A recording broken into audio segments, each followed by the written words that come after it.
اليوم صممنا أنا وأختي نطلع نتمشى بمدينة إصفهان، تحديدا بمدينة إصفهان. ليش أأكد عليها؟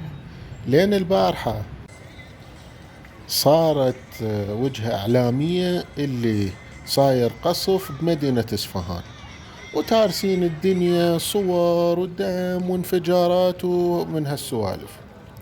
فطلعنا اليوم وانتم هسه قاعد تشوفون هذا الوجه الحقيقي لمدينة إصفهان. فأنتم شوفوا، أنتم الحكم.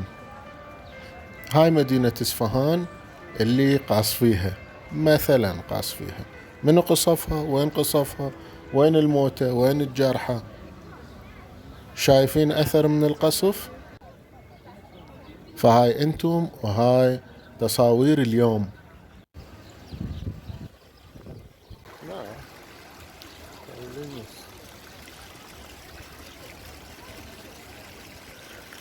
مدامني أنا بإيران راح شوية أفتر بمدن مختلفة، ويجوز الأسبوع الجاي هم أروح لطهران، وراح أراويكم المحيط والحقيقة يعني أنتم تشوفوها.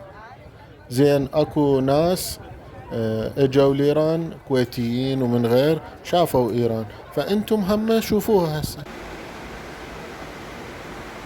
لا تنسون اللايك والاشتراك، وعندي قناة على اليوتيوب إذا حبيتوا تابعوني هناك. أحبكم.